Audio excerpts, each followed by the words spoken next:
2 बार राष्ट्रीय पुरस्कार जीत चुके विवेक जोशी उन लोगों में से एक हैं जिन्होंने अपने अधिकारों के लिए आवाज उठाई और हवाई अड्डों पर दिव्यांग लोगों की सुविधाओं का इंतजाम कराने के लिए संघर्ष किया। वह ठीक से बोलने या चलने में सक्षम नहीं है, बावजूद विवेक ने LLB, LLM और MBA किया।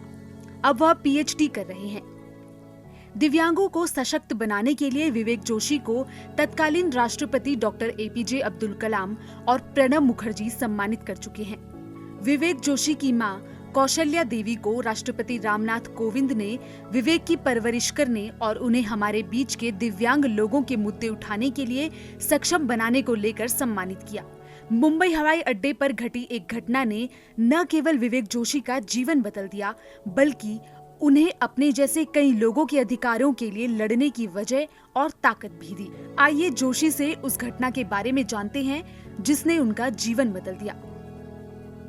मुंबई तो वापस जब मैं आने लगा तो एयर इंडिया के स्टाफ ਨਾਲ उन्होंने पहले तो बदसलूकी की थी साढ़े ਨਾਲ और 1185 रुपये मंगे और जिदी की बहुत मैं नखेदी की। ऑफिशियल फ्लाइट का अटेंडेंट होंगे वो आते हैं तो वो थानू लैके जाते अंदर तक, पर एयर इंडिया ने ये सुविधा सानू नहीं दी सी।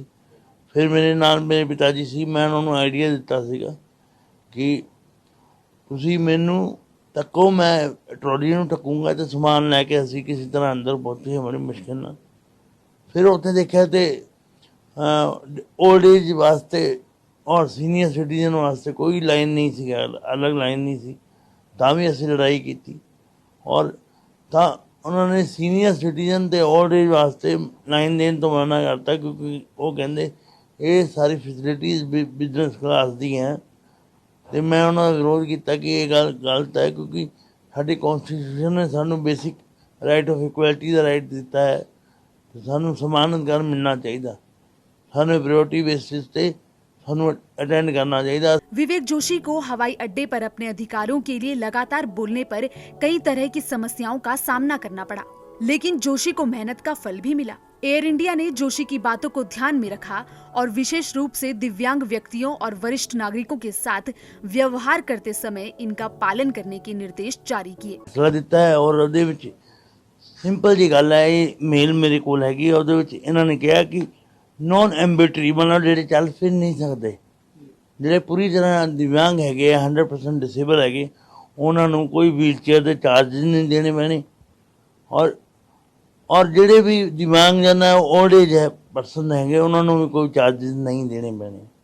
और दूजी गल ਇਹਨਾਂ ने कही है कि ਜਿਹੜਾ एयर इंडिया स्टाफ है वो व्हीलचेयर यूजर ਨੂੰ ਜਿੱਥੇ ਉਹਦੀ ਲੋੜ है टैक्सी स्टैंड तक छड़ के आएगा या उन्होंने पिक करने लिए बाहर तक आएगा और वो कोई चार्जेस नहीं लिते जाएंगे।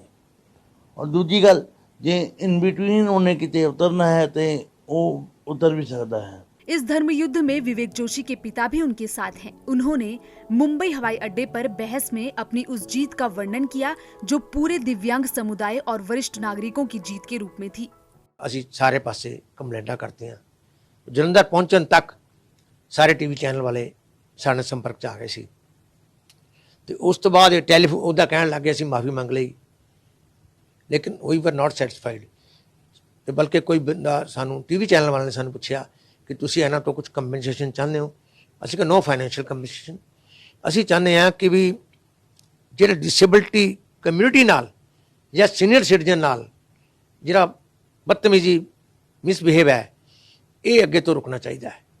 कहा जाता है कि जीवन तब सार्थक और दिलचस्प हो जाता है जब हम केवल खुद की ही मदद नहीं करते, बल्कि दूसरों की भी मदद करने की कोशिश करते हैं।